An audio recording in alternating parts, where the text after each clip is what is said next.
spécial qu'on vous propose ce matin dans le cadre de l'organisation de l'appel à manifestation d'intérêt innovation dans la forme scolaire. On voulait ce matin vous proposer un webinaire plus spécifique et tourné vers des contenus inspirants, en tout cas c'est l'objectif. Voilà, après les différents temps d'échange plus tournés sur les modalités et des candidatures et de l'AMI qu'on a pu d'ores et déjà vous proposer. Donc très rapidement ce matin, déjà sur la forme, vous dire que le webinaire est enregistré, donc il sera disponible pour la réécoute à la suite. Et vous pouvez poser vos questions dans le chat. On a désactivé les micros par défaut et les caméras pour alléger un peu le support, mais vous pouvez bien sûr poser vos questions. Il y aura des temps de questions-réponses. Très rapidement en introduction, donc je me présente, je suis Rose Lemardelet, je suis responsable du pôle éducation à la Banque des Territoires. Et la Banque des Territoires, donc qui fait partie du groupe Caisse des dépôts, nous sommes l'opérateur pour le compte de l'État de cet appel à manifestation d'intérêt qui est porté dans le cadre de France 2030, donc par le secrétariat général pour l'investissement et le ministère de l'Éducation nationale. Donc sans transition, je vais d'ailleurs tout de suite donner la parole à Cécile Pacanarossi pour une rapide introduction et rappel sur cette AMI. Et on passera ensuite la parole. Ah non, pardon, je vais d'abord dire un mot pour remercier le Learning Planet Institute qui, justement, aujourd'hui, nous propose 2 interventions sur cette AMI. Et donc, l'objectif de l'AMI est bien de vous proposer un peu des initiatives inspirantes et comparables de l'écosystème, puisqu'on est aujourd'hui donc passé la première date de dépôt des premières salves de candidature. Et donc, on se projette aujourd'hui vers la deuxième phase de sélection qui aura lieu en septembre. Sans transition, Cécile,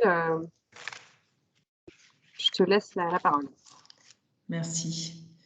Peut-être avec la slide suivante. Oui, bonjour à toutes et à tous. Alors, pour certains d'entre vous, vous avez déjà eu une présentation un peu des éléments clés. Donc, ce sera vraiment un rappel des axes forts de cette AMI tels que vous les voyez à l'écran. Hein. Donc, forme scolaire ou autrement dit organisation des temps, des espaces et des modalités d'interaction, on peut dire, entre les acteurs de la communauté éducative et des projets qui visent de manière ambitieuse à introduire un effet transformant, certains utiliseront le terme de disruptif, on peut dire un effet transformant sur le long terme. On l'a déjà pas mal dit, hein, avec évidemment les modalités que l'on a déjà présentées et qui sont un signal fort de soutien à une recherche d'une transformation de l'organisation de la forme scolaire. Donc les 3 axes principaux, le premier autour du temps et des espaces, qui sont nécessairement des leviers pour faire évoluer ces environnements, la manière dont les environnements d'apprentissage facilitent les apprentissages eux-mêmes. Une focale sur l'accompagnement du parcours de l'élève et développement des compétences dites du XXIe siècle, avec un souci ou une attention particulière à la manière dont on va accompagner les élèves dans l'acquisition de ces compétences du XXIe siècle, comment on va arriver à les aider à développer ces compétences et à les valoriser en particulier ensuite dans leur parcours à la fois scolaire et dans le supérieur. Et un troisième axe, je l'ai mentionné tout à l'heure, autour de la collaboration entre les acteurs de la communauté éducative, et c'est vraiment un point essentiel puisque c'est en proposant des environnements ou des modalités d'interaction entre les différents acteurs, alors entre les profs et les élèves, entre les profs et l'encadrement, entre les parents bien sûr et l'école en général, que l'on va aussi améliorer à la fois l'action collective, la compréhension de ce que chacun fait, le soutien mutuel dont chacun a besoin pour être de plus en plus efficace. Et cette coopération entre enseignants, en particulier, elle est demandée par les enseignants, en fait. Il faut aussi qu'il y ait des modalités qui lui permettent d'exister. Et peut-être que dans cette AMI va permettre de réfléchir à des nouvelles façons ou en tout cas rendre possible ou créer des espaces de temps et de modalités d'interaction qui vont permettre une coopération différente entre les enseignants. L'objectif finalement de cette coopération, il me semble, c'est donner du sens et de la cohérence à l'action de tous et qu'il y ait le moins de dissonance possible entre les actions des uns et des autres parce qu'au final, l'élève perçoit la cohérence de l'action et c'est ça qui sécurise le parcours aussi, c'est de savoir qu'il y a une coopération et une confiance aussi réciproque entre les acteurs et cette AMI essaye, enfin en tout cas encourage des actions qui vont consolider cette coopération entre les enseignants. Voilà, je ne vais pas davantage développer parce qu'on en a déjà beaucoup parlé, mais voilà les trois axes évidemment structurants de cette AMI. Et peut-être Rose, est-ce que je passe la parole directement je te repasse la parole puisque tu es maître de cérémonie en quelque sorte. Voilà. Parfait, merci beaucoup. En effet, virtuellement, mais on se repasse le micro. Et donc, cette fois-ci, je vais le tendre vers le Learning Planning Institute, donc vers Gaëlle Mingui et Emmanuel Donat, qui vont prendre le relais pour introduire donc ce webinaire thématique, puisque nous avons la chance ce matin d'avoir deux intervenants du LPI, justement. Gaëlle et Emmanuel. Oui, merci Rose. Je suis avec Emmanuel ici au Learning Planning Institute. On est vraiment très heureux d'être partenaire de ce webinaire. Donc, je m'appelle Gaël Mingui, je suis directeur du développement au LPI et j'ai l'honneur de présenter nos deux intervenants. Donc, on va d'abord avoir une présentation de Macarena Paz, qui est docteur en psychologie. Elle est chercheuse en éducation avec une expérience sur l'évaluation et le développement des compétences créatives, émotionnelles, socio-cognitives. Elle est aussi la cofondatrice d'une association Emoted, qui va bientôt changer de nom, mais peu importe, qui propose des conférences de vulgarisation autour du sujet des compétences socio-émotionnelles et de l'éducation émotionnelle des enfants. Et donc ça peut être intéressant dans le cadre de l'AMI. Donc c'est pour ça, c'est un petit point que je me permets d'apporter. Et puis après son intervention, il y aura une séance de Q&A et puis ensuite une présentation par Ignacio Attal. Donc Ignacio Attal est ingénieur de l'école polytechnique. Il a fait une thèse en épidémiologie à l'Université Paris-Descartes. Et il est actuellement chercheur au LPI. Il s'est beaucoup intéressé à l'apport des approches factuelles, ce qu'on appelle evidence-based dans les pays anglo-saxons, ainsi que les méthodes participatives à la recherche en éducation. Et donc, il a développé un dispositif qu'on appelle prof-chercheur qui vous présentera tout à l'heure. Donc, voilà pour les présentations. Il y aura évidemment aussi une séance de questions-réponses après. Puis, je finis sur un fun fact parce que Maca et Ignacio sont tous les deux chiliens.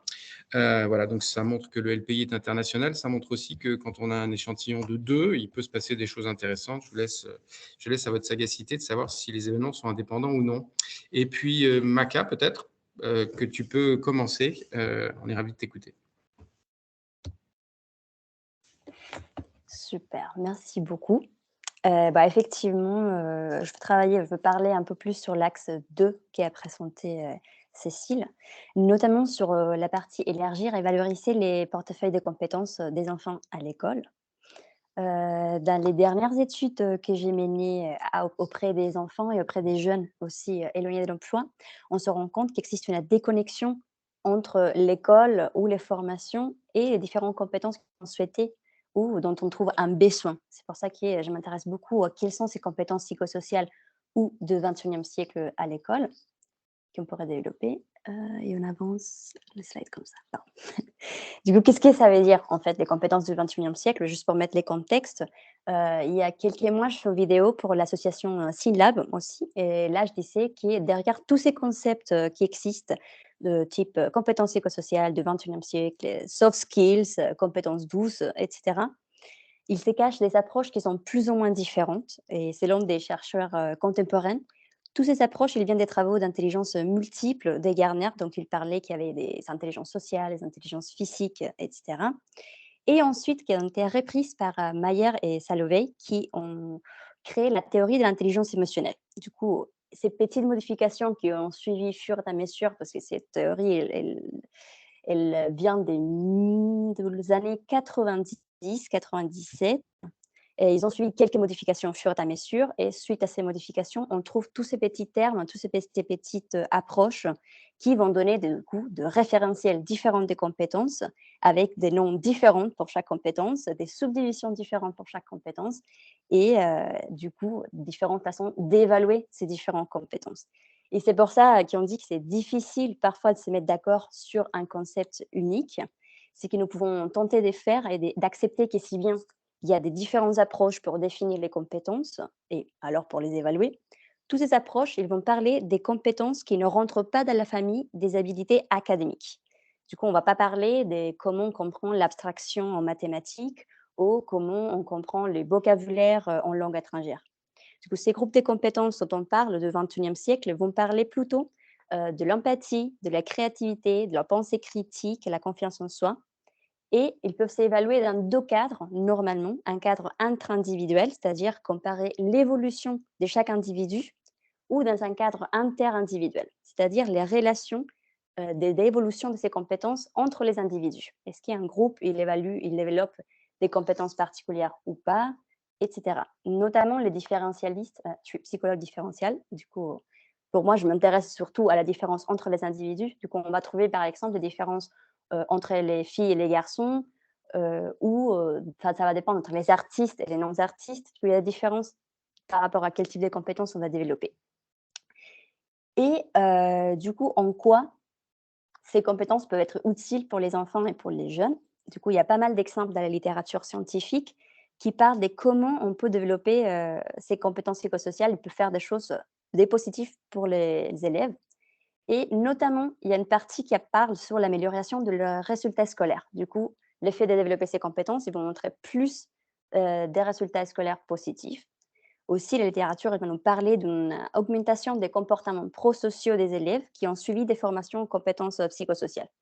Du coup, les chercheurs en général, ils vont évoquer un impact positif du développement des compétences psychosociales ou des XXIe siècle sur le bien-être des élèves et qui vont réduire le stress, l'anxiété et les symptômes dépressifs des enfants, ce qui pourrait avoir des impacts positifs sur aussi la réussite scolaire et dans la vie professionnelle dans les futurs. Aussi, nous l'avons vu avec un dispositif financé aussi par la Caisse des dépôts, que je vais parler un peu plus tout de suite.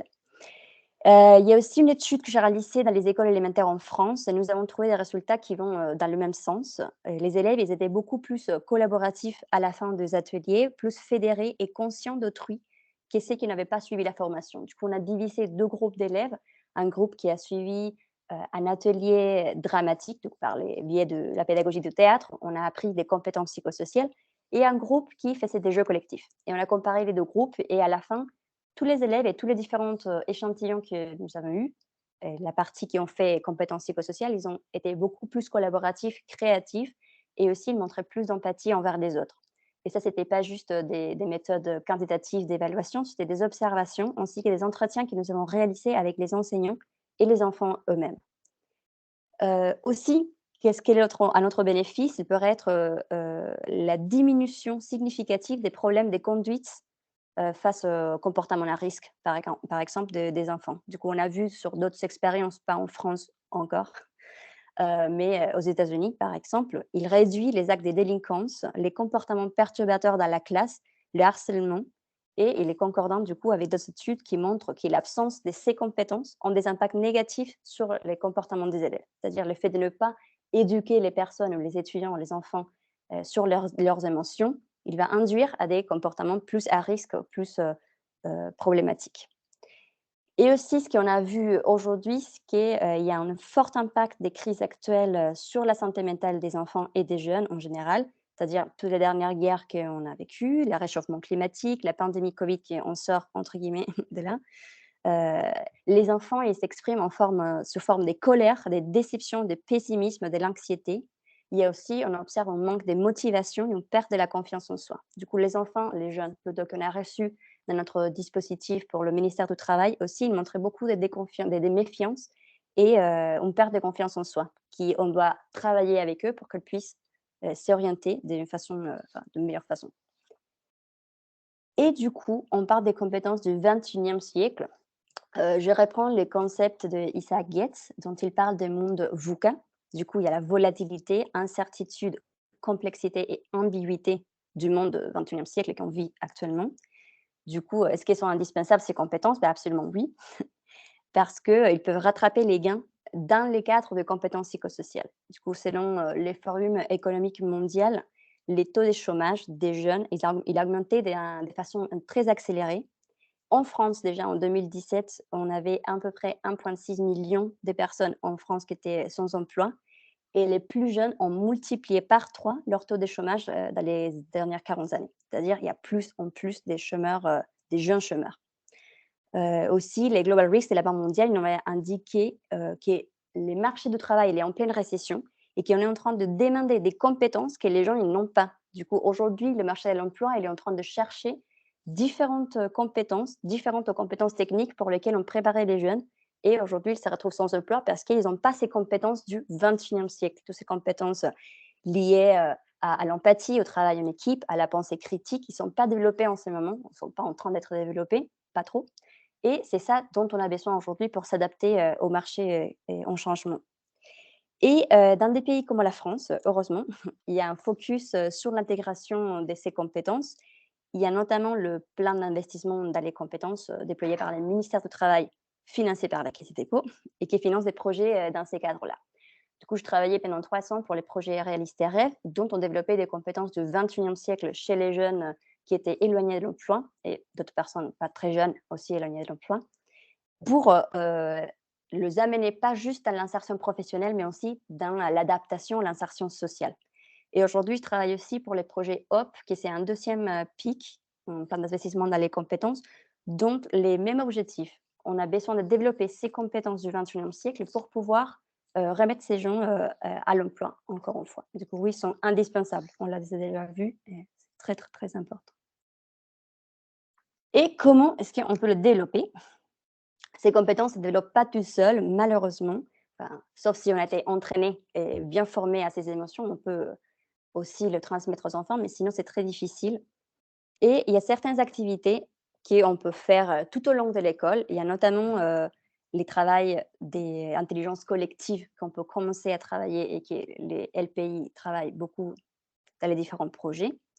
Et on va trouver dans la littérature scientifique ce qu'on appelle le terme SEL, c'est Social Emotional Learning, qui c'est l'apprentissage socio-émotionnel, qui va mixer encore toutes les théories qu'on avait discutées brièvement avant sur intelligence émotionnelle, compétences émotionnelles.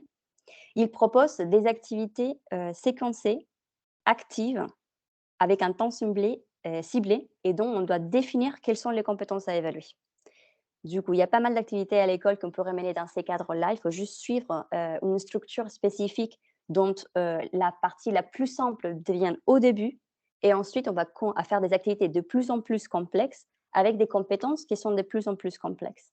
Par exemple, il y a le cadre de compétences émotionnelles créé à l'Université de Louvain qui parle à niveau intra-individuel, du coup, avec l'individu et inter-individuel entre les groupes. Et on parle de maîtriser les émotions, d'identifier les émotions d'abord avant de les maîtriser. Du coup, il y a toutes les différentes étapes. Du coup, on va d'abord comprendre quelles sont les émotions que moi je ressens et qui ressent l'autre personne. Après, on va comprendre pourquoi ces émotions les arrivent.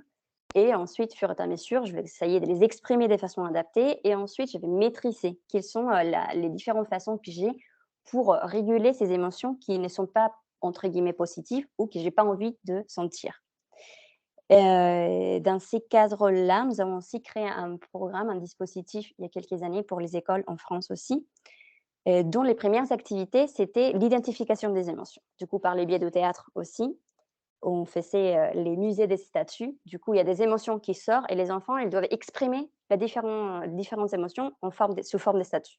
Du coup, ils restent figés sur les différentes émotions. Et vers la fin du dispositif, on proposait la compréhension des émotions plus complexes, c'est-à-dire on parlait de la résolution des conflits. Du coup, on proposait un exemple des scénarios, quelque chose qui est arrivé, et eux, ils avaient trouvé une façon de résoudre la problématique en utilisant du coup tous les différents outils qu'on avait formé, qu'on avait préparé en amont à toutes les différentes sessions. Du coup, l'idée, en fait, ici, c'est de partir de plus basique, de le plus simple, pour aller à la complexification des émotions. Parce que si on prend tout de suite la régulation des émotions, ben, les enfants, ils ne comprennent pas trop.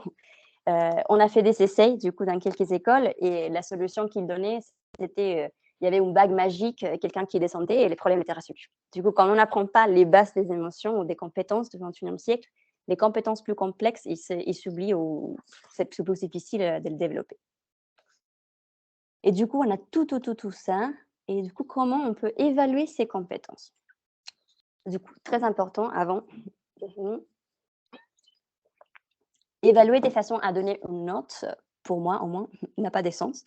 Du coup, l'idée, c'est d'apprendre aux participants à développer leurs compétences, car elles sont importantes pour leur développement.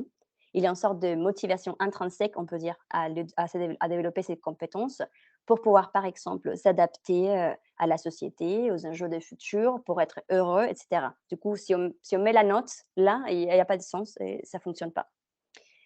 Comment on peut le faire? On peut le faire via l'observation de l'évolution de l'élève, selon l'enseignant ou les pairs ou l'auto-évaluation. Soit on fait une sorte d'évaluation tripartite dont l'enseignant il va observer quelques compétences, dont les pairs ils vont aussi observer des compétences, ils vont nommer et parler de compétences, et l'élève lui-même aussi il va dire quelles sont les compétences qu'il a évaluées. Du coup, entre le 3, on s'est mis d'accord quelles sont du coup les compétences vraiment que j'ai développées. Aussi, on pourrait faire la construction des grilles d'évaluation avec des comportements souhaités. Ça, il y a pour plusieurs enseignants qui le font déjà à la classe. Soit on peut mener des entretiens dont on pose des questions spécifiques et on essaye de voir par rapport à ce que les enfants ils disent, quelles sont les compétences qu'il a développées. Pour moi, ces compétences ne devraient pas faire partie de notes, comme je dis, parce qu'elles sont des compétences qui sont opposées au système de notation. Ce n'est pas une évaluation dans les sens scolaires, on parle plutôt d'un sujet des valorisations des compétences, qui c'est justement dont vous parlez avant sur l'axe numéro 2. Du coup, dans ces cadres aussi, pour les projets de remobilisation à l'emploi dont je parlais tout à l'heure, RTR et HOPE, l'idée est d'identifier avec les recruteurs quelles sont les compétences souhaitées chez les jeunes et à partir de là, créer des méthodes d'évaluation.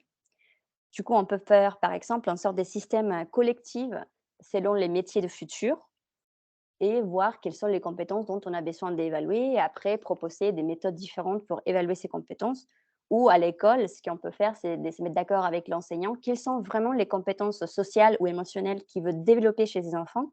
Et à partir de là, on crée des méthodes spécifiques adaptées à la situation. Parce que voilà, on peut utiliser des méthodes aussi rigides comme les tests et les questionnaires qui existent déjà, mais il faut l'alimenter avec ces processus des co-créations et de comprendre comment on peut évaluer ses compétences, parce qu'on n'est pas toujours au point en ce moment. Un autre exemple de ce qu'on pourrait faire, c'est d'utiliser les cartes des jeux. Du coup, on a des cartes des jeux comme les cartes Positron. Positron, c'est une structure qui crée des jeux méthodologiques pour les forces ou pour les valeurs ou les compétences. Aussi, nous avons fait ça dans les cadres de la UE et ORAC, c'est orientation active, c'est plutôt compétences à s'orienter. À la fac, en psychologie, en première année, on travaille avec les étudiants avec ces différentes compétences qu'ils pourraient développer ou qu'ils souhaiteraient développer. Il y avait un jeu dont ils devaient choisir des compétences qu'ils pensaient avoir et les autres camarades aussi leur donner des compétences. Tout ça dans des cartes des jeux. Du coup, c'est là créer aussi des bonnes relations entre les personnes, mais aussi l'identification des émotions ou des compétences que j'ai, que je ne connaissais pas, ou que les autres peuvent identifier. Du coup, ça fonctionne très bien. Ça fonctionne très bien avec les jeunes aussi lycéens. J'ai aussi l'utilisé dans une autre étude. Elle fonctionne très bien pour valoriser les différentes compétences. Pour les projets HOPE, nous sommes en train de développer aussi un référentiel des compétences liées à l'emploi et à la remobilisation surtout. Et on va utiliser ces jeux de cartes. Du coup, on va développer un jeu de cartes pour les projets aussi. Et dans le même projet, on a réussi à utiliser ce qu'on appelle un système des badges. Du coup, on a des badges numériques selon différents critères. Du coup, soit il y aura des badges de participation dont les référents socioprofessionnels, il va lui donner des compétences ou des badges pour lui dire, voilà, ça j'ai observé chez toi, etc. Il y aura aussi l'hétéroévaluation, du coup, par les pairs, et l'auto-évaluation. Du coup, comme ça, on peut avoir vraiment des valorisations de toutes les différentes compétences qu'il y en a. Et le dernier petit carreau que j'ai mis là, c'est les tests et questionnaires, notamment de tests standardisés pour connaître le niveau des compétences. Du coup, pour moi, ça n'a pas d'essence d'utiliser juste ça. Il faut avoir une observation par les biais des questionnaires scientifiques, bien évidemment, pour avoir la validité, un rigueur scientifique, pour voir l'impact de la formation, pour voir quelles sont les compétences qui ont été développées. Mais pour la personne qui reçoit ces résultats, ça n'a pas d'essence s'il n'y a pas un accompagnement. Du coup, à chaque fois qu'on doit transmettre les informations ou les différentes réponses aux résultats d'un questionnaire, on devrait accompagner la personne à bien comprendre qu'est-ce que ça veut dire chacun des compétences qu'on a développées ou pas développées et comment l'aider en gros à les développer s'ils sont un score très, entre guillemets, bas. Je vois pas comment passer. Ah oui, là. Du coup, il y a toute la partie test et questionnaire parce que c'est une grosse partie dans la littérature et dans la psychologie différentielle notamment. Il existe 2 façons de voir les compétences psychosociales ou plutôt l'intelligence émotionnelle. Du coup, si on parle de premier modèle des Mayer-Ansalovey qui a été transformé pour parler aujourd'hui des compétences psychosociales, on parle d'intelligence émotionnelle. On peut prendre l'intelligence émotionnelle comme une capacité, c'est qu'implique c'est concentrer sur la capacité concrète à comprendre les compétences émotionnelles et les émotions. Et du coup, il devrait être mesuré par des tests de performance. Ici, nous avons différentes études qui ont été menées et qui donnent des exemples des tests qu'on peut réutiliser. Et ils vont répondre en réponse standardisée comme la mesure de l'intelligence cognitive. Les tests de performance, il existe par exemple le premier, c'est les tests d'intelligence émotionnelle des Mayer-Ansalovey Caruso. C'est un test qui a été créé en 2002.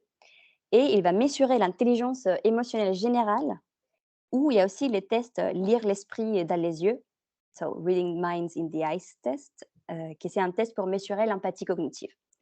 Du coup, ces 2 tests, ils sont axés sur les capacités des participants à donner une réponse correcte liée aux émotions. Du coup, on va décider qu'est-ce qui est correct lié aux compétences socio-émotionnelles. Et plus précisément, lorsqu'on parle de la capacité de l'intelligence émotionnelle, on va demander au sujet de reconnaître les émotions ou les états émotionnels ou mentaux à partir d'images, des vidéos, d'enregistrements audio ou des scénarios de lecture pour lesquels il est nécessaire d'avoir une connaissance et une compétence spécifique dans les domaines émotionnels. La batterie des tâches la plus complexe et la plus complète, c'est le MSCATE, c'est les tests de Mayer-Vels. Voilà, si vous voyez mon écran, c'est là. Et c'est l'un des tests les plus utilisés, en gros, aujourd'hui, pour mesurer l'intelligence émotionnelle. Sinon, pour mesurer l'empathie cognitive, du coup, l'effet de comprendre les actions et les émotions d'autrui, il y a les tests Reading the Mind in the Eyes test, qui c'est de comprendre l'esprit dans les yeux des autres, dont on montre des images des yeux et la personne doit choisir quelle est l'émotion ou l'état mental qui est le plus lié à cette émotion. Du coup, c'est des tests de performance, on va dire. D'autre part, si on parle de ce d'autre côté droite de votre écran, on peut parler aussi de traits et des hautes efficacités. Du coup, l'intelligence émotionnelle, pas mesurée comme une capacité, mais plutôt comme des comportements d'une personne face à un stimuli émotionnel. Et du coup, il devrait être évalué par des tests auto-informés ou questionnaires d'auto-évaluation. Du coup, dans la mesure d'auto-évaluation, on trouve pas mal des tests qu'on utilise. Il y a notamment les EQI, qui c'est les tests des compréhensions émotionnelles, et les TAIC, qui c'est les traits, du coup, traits, Emotional Intelligence Questionnaire, dont on va évaluer les comportements de l'individu face à différentes situations dont il doit mobiliser des émotions. Aussi, dans les cadres de traits, il existe les tests qui parlent plutôt de la capacité à se visualiser dans une situation émotionnelle. C'est un peu plus complexe, on ne va pas trop parler aujourd'hui. Makat, est-ce que tu Oui.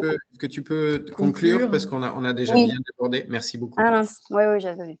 Pardon. Et du coup, il y a la dernière partie, du coup, sur justement la compétence spécifique. Du coup, pour les différents projets dont je travaille, on développe des compétences spécifiques et on va créer des outils, des items spécifiques pour mesurer ces compétences. Je vous donne du coup quelques exemples des indicateurs. Par exemple, pour la compétence créativité, on va diviser en différentes sous-compétences. On parle imagination, imagination, qu'est-ce que c'est l'imagination? L'indicateur va être générer et rechercher des nouvelles idées. Et pour cela, on a créé un item. Face à un défi, je suis capable de proposer différentes solutions. Du coup, on mesure par les biais des tests. Sinon, il y a le courage, qui c'est de poursuivre des objectifs ambitieux en dépit des risques. Et on crée un item. Je me fixe toujours des objectifs élevés, quels qu'en soient les risques. Du coup, on va évaluer tout le temps comme ça. On va regarder quelle est la compétence, quelle est la sous-compétence et comment on va la définir. On définit un indicateur ou un item et on crée un questionnaire pour pouvoir mesurer l'évolution avec un pré-post-test. Et voilà, ça en général, quand on parle des compétences socio-émotionnelles. Voilà. Merci Macarena. On va probablement pas avoir le temps pour 10 minutes de questions. Je prends rapidement la première sur le chat. À partir de quel âge ces compétences peuvent-elles être exercées à l'école? Exercer. On peut le développer depuis la toute petite enfance, hein, même depuis le maternel. Ça va dépendre de l'approche qu'on a. On ne va pas parler de théorie, mais on va parler des vivre ensemble, on va parler des comment tout est son. On demande juste. Il y a des petites choses qu'on peut faire depuis la toute petite enfance, que c'est de demander aux enfants comment tout est son aujourd'hui et qu'ils puissent identifier quelles sont les émotions qu'ils ressentent, par exemple. Je ne sais pas si ça répond à la question. Merci. Une autre question. Une progressivité a-t-elle été réfléchie pour tenir compte de l'âge des élèves? Oui. Du coup, à chaque fois, il y a la psychologie du développement. Il parle de qu'est-ce que l'enfant il est capable de développer à niveau social et émotionnel. Et suite à ça, on s'adapte à ces moments de développement de l'élève. Du coup, il faudra regarder pour chaque programme éducatif qu'est-ce qui est attendu et à partir de là, créer un programme qui va aussi de plus basique à le plus complexe. Merci. Une dernière question avant de passer la parole à Ignacio. Quelle était la taille et la représentativité des échantillons utilisés pour les études? Oui, il y a différentes études. Pour l'étude des enfants, on avait 600 enfants. Pour la deuxième étude, on avait 212. Pour les études des mobilisations à l'emploi, on a mobilisé 1400 personnes. Ça dépend de chaque étude, en fait. Il faudrait, vous pouvez m'envoyer un mail et je vous envoie les études plutôt, c'est plus simple. Mathia, peut-être ce qu'on peut faire, c'est tu vas répondre à Marc Laget directement dans le chat. Vous allez poursuivre la conversation. Pendant ce temps-là, on parle, on donne la parole à Ignacio si ça te va. Bien sûr, bien sûr. Désolée, j'avais pas eu le temps. Pas de Merci. problème, merci. Vous éteignez mon micro.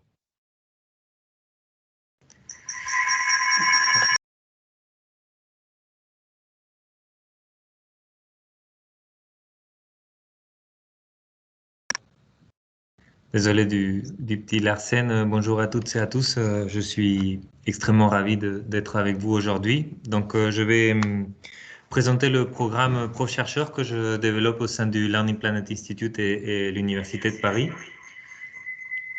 Donc,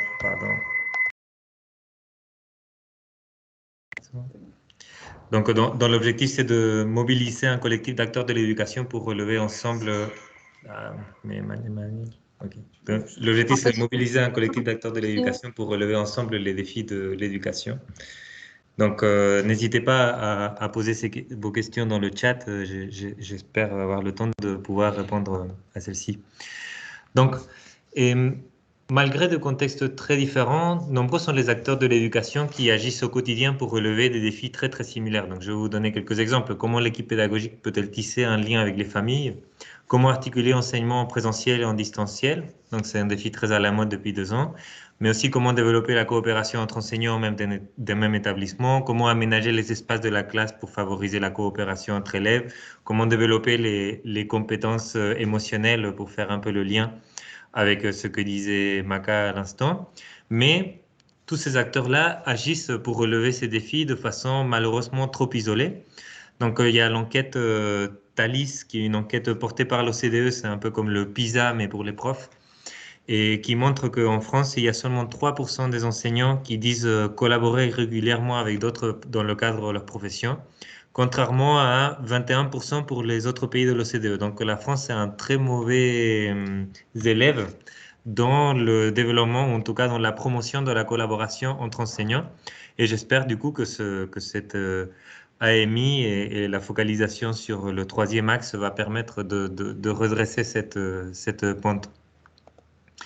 Donc, l'objectif du dispositif ProChercheur qu'on met en place, c'est pour essayer aussi de lutter contre cette isolation. Oui, non, isolement. C'est isolement, pardon. Je ne fais pas des travaux chez moi, mais c'est juste le terme. Des fois, je me trompe. Donc, et pour cela, qu'est-ce qu'on fait? Donc, notre objectif, c'est d'accompagner le plus grand nombre d'acteurs de l'éducation à relever collectivement leurs défis par la recherche. Donc, l'idée, c'est d'accompagner ces acteurs qui sont de façon isolée dans leur terrain, qui au jour le jour expérimentent pour améliorer les situations problématiques auxquelles sont confrontés, à travailler de façon collective, collaborative, pour identifier qu'en fait, on travaille tous un peu, on est tous dans le même bateau, on a tous le même objectif.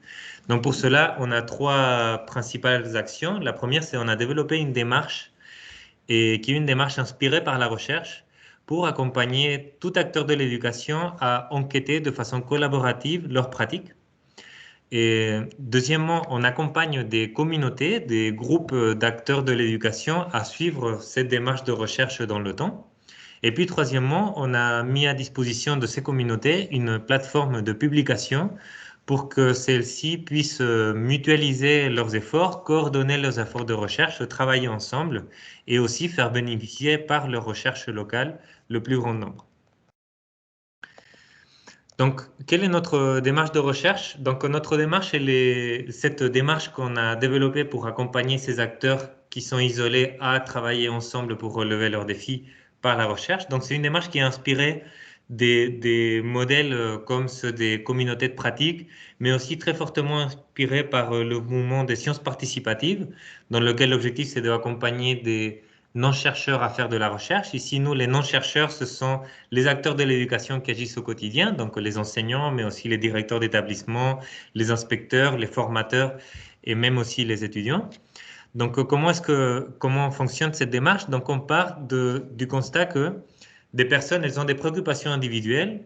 Pour ces préoccupations individuelles, elles mettent en place des pratiques individuelles et puis localement, elles vont identifier si ce qu'ils font marche ou marche pas dans leur propre contexte.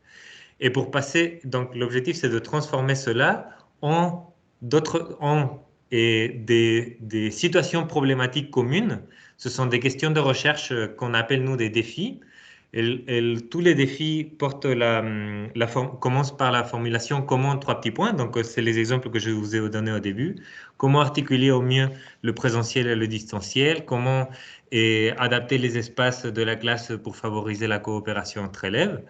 Ensuite, pour chacun de ces défis, il y a plein de choses qu'on pourrait mettre en place pour essayer d'articuler au mieux le présentiel et le distanciel. Donc, c'est ce qu'on appelle les actions.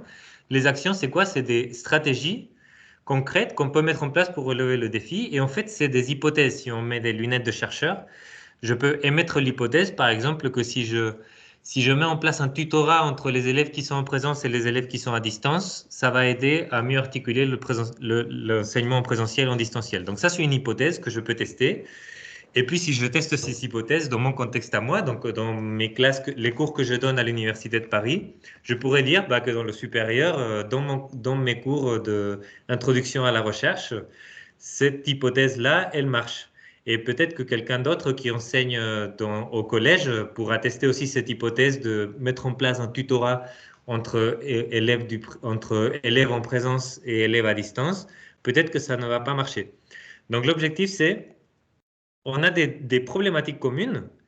Et donc, on a ces problématiques type comment, 3 petits points. Ensuite, pour chacune de ces problématiques, les pratiques individuelles elles se transforment en fait en un grand nombre de hypothèses qu'on pourrait tester. Et ensuite, ces hypothèses-là, du moment qu'elles soient publiées, du moment qu'elles soient mises à disposition de tout le monde, on peut venir les tester dans le contexte de chacun pour identifier si dans mon contexte à moi, ce que j'ai fait marche ou marche pas pour relever ce défi. Et puis la dernière étape, c'est une fois qu'on a récupéré plusieurs retours d'expérience, on peut mener des synthèses, c'est-à-dire des analyses comparatives selon le contexte. En fait, cette action, elle a l'air de marcher dans tous les contextes, ou bien elle marche mieux dans ce contexte que dans celui-là. Donc, pour passer de ces préoccupations individuelles, pratiques individuelles, et ça marche ou ça marche pas dans mon contexte, vers des défis, des actions, des retours d'expérience et des synthèses, on accompagne des communautés à animer des ateliers réguliers, par exemple une fois par mois ou une fois toutes les 2 semaines, des communautés de 5 à 10 personnes qui partagent un contexte commun ou partagent une thématique commune, un intérêt commun pour se retrouver régulièrement. Et puis ces personnes-là, elles sont accompagnées par des animateurs que l'on forme pour poursuivre cette démarche et publier leurs travaux et au sein d'une plateforme commune au niveau national.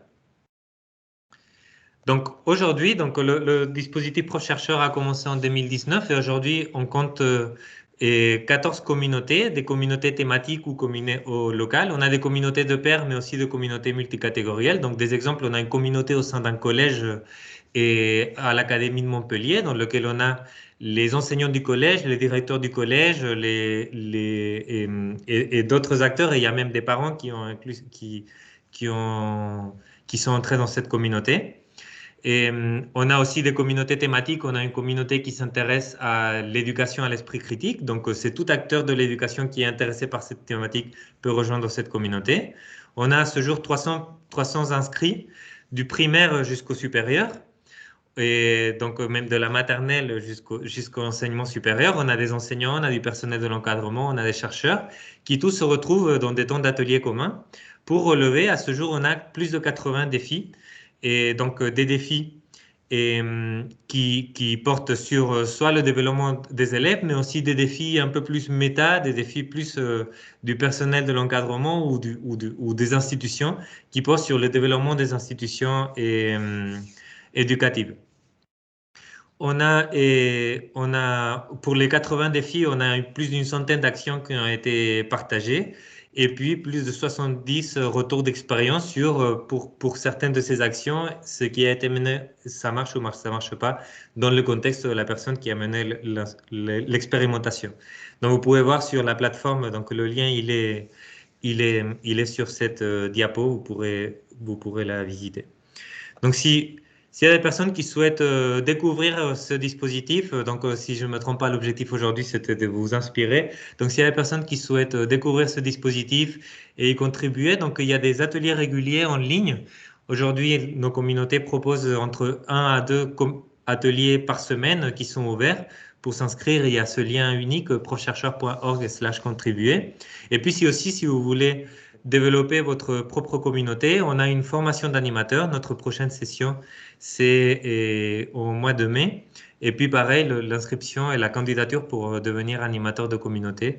Et le lien, il est ici. Donc, je serais ravi d'essayer de répondre aux questions qui ont été posées sur le chat. Donc, je peux même tout de suite essayer d'apporter des éléments de réponse à la question de François. Donc, avez-vous quelques exemples de préoccupations individuelles que les enseignants et les parents ont pu partager? Donc, il y a un défi qui porte sur comment, donc j'essaie de trouver la formulation exacte, mais en gros, c'est comment développer, comment améliorer le lien ou la communication entre l'équipe éducative et les parents pour un suivi exploité des apprentissages des élèves. Donc, c'est un défi qui traite sur comment améliorer la communication entre parents et enseignants pour suivre les apprentissages des élèves. Et donc, c'est un défi qui donc, par définition, est une préoccupation commune entre enseignants et parents. Ensuite, la question de Marc concernant le collège concerné à Montpellier. Donc, c'est le collège Rosa Parks à Lézignan-Corbière, dans lequel, et d'ailleurs, cette circonscription de Lézignan et Corbière, elle est particulièrement intéressante parce qu'on a actuellement une communauté au sein du collège Rosa Parks. Il y a aussi une communauté qui s'est créée au sein de la SECPA de cette circonscription. Et aujourd'hui, on a une nouvelle communauté au sein du primaire et qui inclut des enseignants du primaire et les directeurs d'école du primaire au sein de cette même circonscription. Donc, cette circonscription, elle est en train de devenir une circonscription apprenante par la création de plusieurs communautés qui, en fait, elles mutualisent leurs efforts de recherche en suivant la même démarche.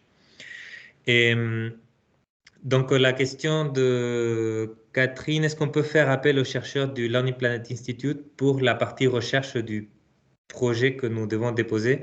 Donc, ça, c'est une question qui peut-être me dépasse un peu, mais pour apporter quelques éléments concernant cette démarche pro-chercheur. Donc, comme j'ai dit, c'est une démarche qui est en sciences participatives, dans laquelle et une grosse partie de nos efforts, c'est de rendre la démarche scientifique accessible à des non-chercheurs. Et donc, dans notre formation d'animateur de communauté, on accompagne des personnes qui, elles ne sont pas non plus des chercheurs à la base, à accompagner localement des personnes qui, elles non plus, ne sont pas des chercheurs à la base, donc des enseignants, à faire de la recherche sur leurs propres pratiques. Et donc, et en tout cas, au cœur du dispositif ProChercheur, les personnes qui font de la recherche, ce sont les acteurs qui agissent au quotidien avec un modèle de recherche-action. Et nous, on essaie d'accompagner ces personnes à suivre une démarche de recherche. Voilà. Et puis, est-ce que le développement des compétences psychosociales ont-elles fait l'objet d'un défi? Donc, il y a quelques défis qui portent sur... donc, je n'ai pas tous les 80 défis en tête et il y a un moteur de recherche qui sert à trouver tous les défis. Mais il y a un défi que j'ai en tête actuellement qui porte sur comment aider les élèves à améliorer leur confiance en soi vis-à-vis de leurs apprentissages, qui est en lien avec les compétences psychosociales, dans lequel en particulier il y a parmi les indicateurs qui ont été identifiés par les co-auteurs de ce défi et le sentiment d'auto-efficacité. Le sentiment d'auto... Tu peux éteindre ton micro?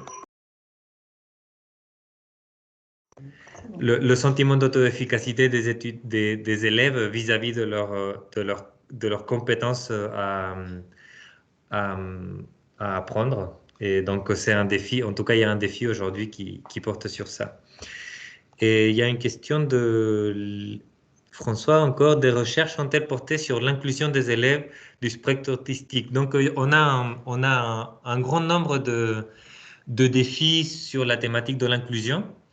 Et je pense qu'il n'y a pas de défi spécifique aux élèves qui entrent dans le trouble du spectre autistique, mais on a par exemple des défis sur l'adaptation des pratiques, comment adapter les pratiques quand certains élèves ont des problèmes pour l'écriture, comment adapter les pratiques quand certains élèves ont des problèmes pour la lecture, comment adapter les pratiques quand certains élèves ont des problèmes dans l'engagement dans les apprentissages.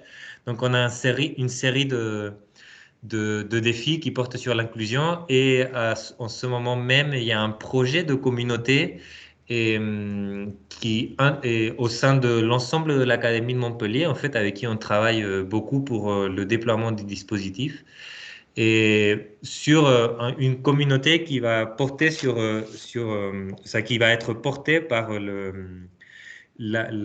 comment on dit, l'inspecteur en charge de l'ASH, j'ai oublié exactement ce que ça veut dire l'acronyme, mais en gros, c'est surtout les problématiques de l'inclusion. Et je prends la question de Léo. Observez-vous une augmentation de la collaboration entre enseignants grâce à ce dispositif? Si oui, par quels canaux, plateformes et réseaux sociaux, formation, liste de diffusion? Donc, on n'a pas de... Donc, on a tout un programme de recherche qui vise à évaluer l'impact de notre dispositif. Et au sein de ce programme, on pose une question aux enseignants quand ils entrent dans le programme. On leur pose des questions concernant leur attitude face à la collaboration. Donc, en particulier, donc je me souviens pas exactement des questions, mais c'est en gros, on demande à quelle fréquence je vais collaborer avec des enseignants de mon établissement pour partager des ressources, pour trouver des solutions communes, trouver des solutions à des problématiques communes. Et on a identifié, en effet, le plus les enseignants participent à des ateliers dans le cadre du dispositif ProChercheur, les plus ils vont dire qu'à la fin de l'année, le plus leur attitude face à la collaboration va augmenter à la fin de l'année. Et donc ça, c'est par rapport à l'impact de ce dispositif. Et puis aussi, on a réussi à démontrer sur notre première année d'implémentation que plus de 50% des personnes qui ont intégré le programme, à un moment, se sont bâties sur quelque chose qui a été fait par d'autres avant eux.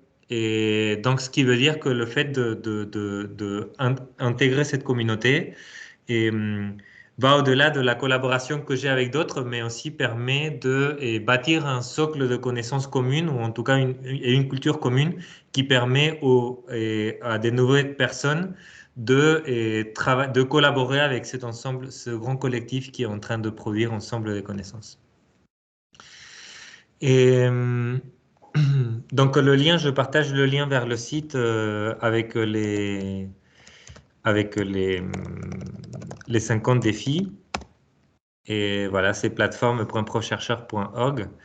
Et puis Léo a partagé le lien direct vers les défis. Voilà. Et je ne sais pas s'il y a d'autres questions. Il y avait normalement 5 minutes pour la fin. C'est bon pour toi? Une seconde.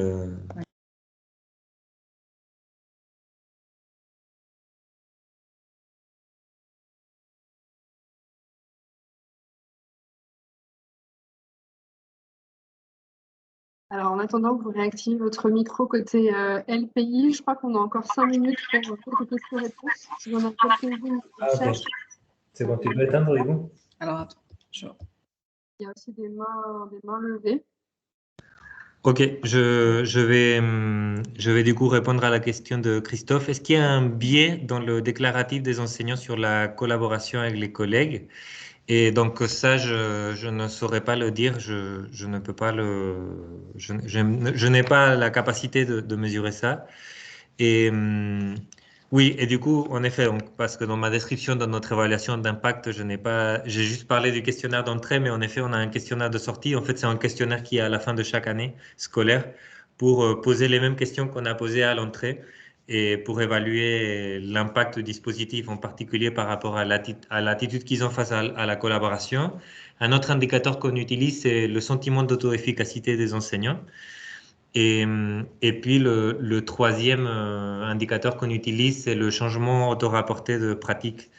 Et c'est le changement qui auto-rapporté de pratique. Donc il y a une main levée, c'est ça que disait Rose, et de Marc. Et Oui. Marc, si tu veux bien poser ta question. Alors, normalement, votre micro est activé. Non, je l'ai déjà fait. Je le fais. Voilà, normalement, votre micro est activé. Voilà. Voilà. Alors, excusez-moi, juste pour avoir votre avis sur le fait que l'Académie de Montpellier semble être très active sur ce sujet. Moi, j'y retrouve des raisons souvent, enfin, un petit peu historiques, parce que ce territoire, il a été marqué par des difficultés autour de l'université. L'université de Montpellier s'est arrêtée à la Révolution parce qu'on considérait que c'était un héritage du passé. Il y a tout ce qui concerne la révocation de l'édit de Nantes et la disparition de toute l'industrie qui existait fortement sous Louis XIV et qui a été abattue par le départ des protestants. Il y a pas mal d'éléments qui sont là et je voudrais savoir pourquoi, à votre avis, l'Académie de Montpellier semble plus active que les autres. Merci Marc, merci de m'apprendre tous ces éléments, aspects historiques que je ne connaissais pas. J'ai peut-être une meilleure connaissance de l'histoire des différentes régions chiliennes que françaises, mais je suis très content d'apprendre ça. Je pense que la raison pour laquelle en ce moment le programme est très déployé à l'Académie de Montpellier, c'est principalement parce qu'on a réussi à trouver des points de contact, des points d'appui institutionnels qui ont souhaité porter le projet. Et en particulier, il y a des inspecteurs de l'éducation nationale qui se sont dit, en fait, oui, il faut développer la coopération entre acteurs de l'éducation. Et oui, il faut faciliter, il faut permettre aux enseignants de se retrouver régulièrement pour travailler ensemble. Et c'est grâce à ces appuis-là qu'on arrive à avancer.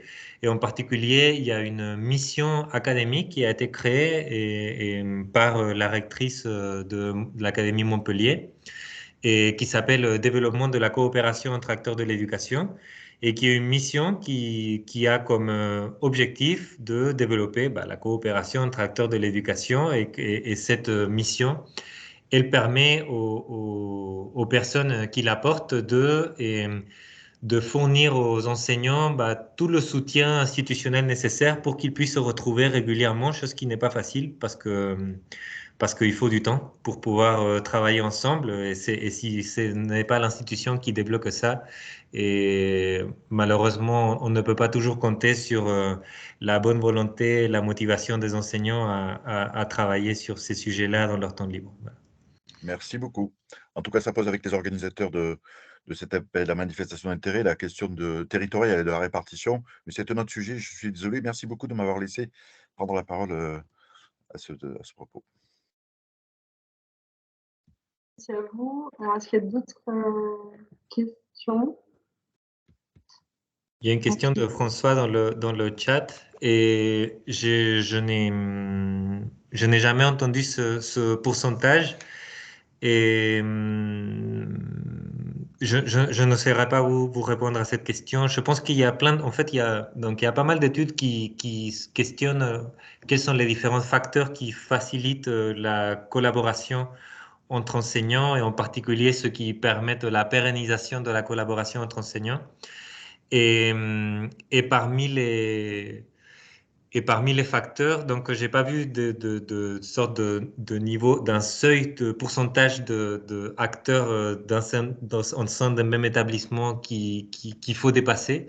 Mais en tout cas, il y a le côté du soutien institutionnel qui est nécessaire pour pérenniser la collaboration. Il y a aussi la formation pour une culture de collaboration. Et bref, je pourrais vous partager les références dans lesquelles il y a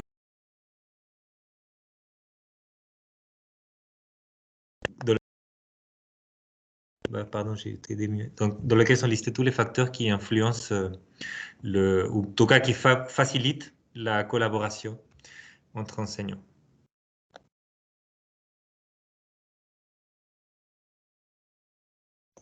Et il y a Catherine aussi qui lève la main. Et si on a encore le temps, je veux bien prendre la question.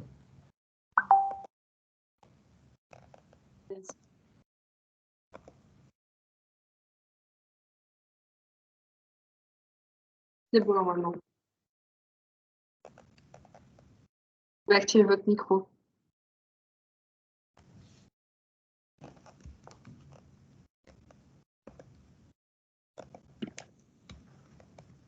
Catherine Schmieder, je ne sais pas si vous pouvez activer votre micro pour poser votre question ou la poser à l'écrit, mais sinon on va devoir conclure. Bon, je ne sais pas si elle nous entend. Je n'ai pas le son. En fait, vous devez activer votre micro pour qu'on vous entende.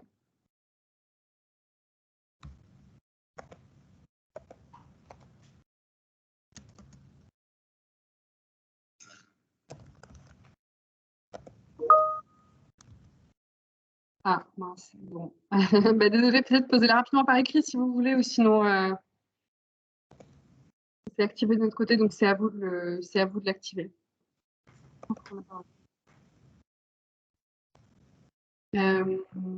Et sinon, je ne sais pas, Gaël, Emmanuel, si vous vouliez dire un mot pour conclure, tout en attendant la dernière question. On peut peut-être se mettre là. C'est pas facile avec 2 ordinateurs. Vas-y, fais avec Julien. Ah, ok. Si tu veux dire un mot pour terminer. Merci Ignacio.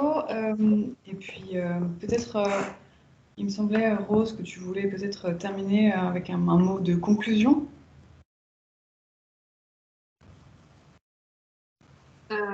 Oui, alors il y a d'autres petites questions qui ont été posées dans le chat entre-temps.